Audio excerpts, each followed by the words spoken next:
મુખ્યમંત્રી ભૂપેન્દ્ર પટેલ સભા સંબોધી રહ્યા છે, સીધા જોઈએ ત્યાં. 2024માં આપણે વાઇબ્રન્ટની 10 કડી પૂરી કરી અને 10 કડી જ્યારે પૂરી કરી છે વાઇબ્રન્ટની, ત્યારે દુનિયાની જે 500 મોટી કંપનીઓ છે એ 500 કંપનીઓમાંથી 100થી વધારે કંપનીઓ આજે ગુજરાતમાં છે. અને એટલે જ આજે દેશમાં સૌથી વધારે રોજગારી આપતું કોઈ રાજ્ય હોય તો એ ગુજરાત છે. આજે ગેરંટી તો કોની ચાલે છે? હવે એક જ વ્યક્તિની ચાલે છે, માન્ય નરેન્દ્રભાઈની. આપણે નાના જે આપણી પાસે સુખી સંપન્ન લોકો છીએ, આપણી પાસે ધંધો રોજગાર વધારવો હોય, મકાન લેવું હોય, કંઈ પણ લેવું હોય અને બેંક પાસે લોન લેવા જઈએ તો આપણી પાસે બધી જ વ્યવસ્થા હોય, એના માટે સાક્ષી હોય, એના માટેના જે પેપર હોય બધું હોય, તોય બેંકવાળા થકવાડી દેતા હોય છે. એવા સંજોગોમાં જેની પાસે કંઈ નથી, બેંક જે પેપર માગે એમાંનું એકે પેપર નથી અને છતાંય લોન જોઈએ તો કેવી રીતે મળે? તો માન્ય નરેન્દ્રભાઈ આવા નાના માણસોના ગેરેન્ટર બન્યા અને આ ગેરેન્ટર બનીને યુવાનો અને મહિલાઓને 30 લાખ કરોડ રૂપિયાની મુદ્રા યોજના હેઠળ લોન આપી છે. 30 લાખ કરોડ રૂપિયાની લોન આપી છે. અને આજે નાના અહીંયા વેપારીઓ છે, ચાની કિટલી ચલાવે છે, શાકની લારી ચલાવે છે, એ બધા માટે પણ પીએમ સ્વનિધિ યોજના અંતર્ગત માન્ય નરેન્દ્રભાઈ ગેરંટર થઈ અને 10,000ની લોન, 10,000ની લોન ભરે એટલે 20,000, 20,000ની ભરે એટલે 50,000ની. આ રીતે માન્ય નરેન્દ્રભાઈ દરેક જણ માટે, નાના માણસ માટે કેવી રીતે સરકારી જેટલી યોજનાઓ બનાવી, તો એની અંદર સૌથી મુખ્ય આધાર કોને બનાવ્યો?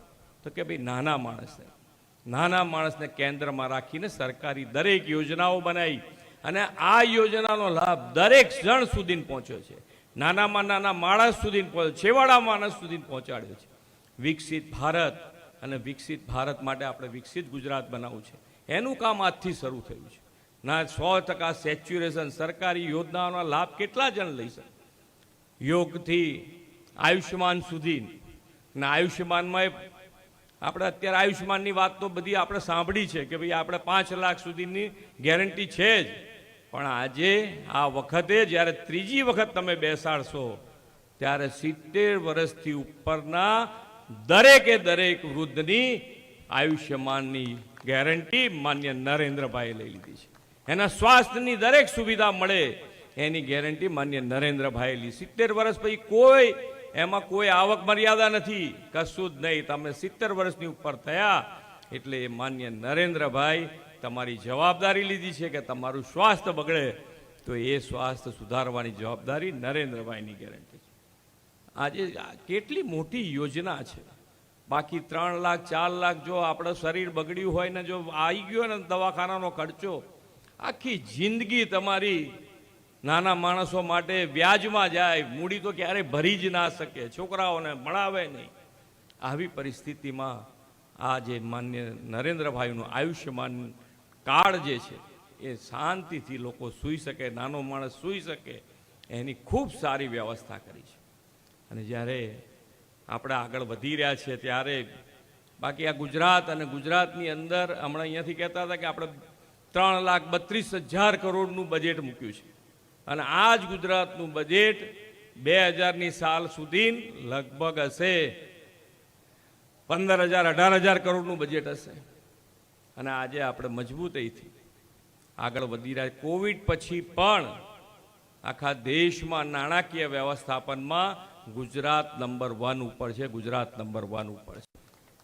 એટલે જ્યારે એક ભારતીય જનતા પાર્ટી જે એક એવી પાર્ટી છે કે માન્ય નરેન્દ્રભાઈના નેતૃત્વમાં રાષ્ટ્ર પ્રથમ સાથે ચાલતી જો કોઈ પાર્ટી હોય તો એ ભારતીય જનતા પાર્ટી છે. એટલે આપણે સૌ સાથે મળી અને આપણા બંને ઉમેદવાર, લોકસભાના ઉમેદવાર શ્રી હરિભાઈ અને વિધાનસભાના ઉમેદવાર શ્રી જે ચાવડાજીને ખૂબ મોટા લીડથી તમે જીતાડીને અહીંયા ગુજરાત અને એકને દિલ્હી મોકલશો એ જ અભ્યર્થના. ભારત માતા કી જય, વંદે માતરમ, જય જય ગરવી ગુજરાત.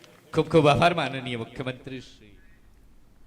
મુખ્યમંત્રી ભૂપેન્દ્ર પટેલે ભાજપના ઉમેદવાર CJ ચાવડાના સમર્થનમાં એક સભા યોજી અને ત્યાં વડાપ્રધાન નરેન્દ્ર મોદીએ ગ્રીન એનર્જીમાં ગુજરાતનો કેટલો મહત્વનો ફાળો છે તેની વાત પણ કરી. આ ઉપરાંત જંગી મતોથી CJ ચાવડાને જીત અપાવશો તેવી અપીલ જે છે તે લોકોને કરી છે. વડાપ્રધાને કહ્યું મુખ્યમંત્રીએ કહ્યું કે એક પણ પેપર વગર મોદીની ગેરંટી પર લોન મળે છે.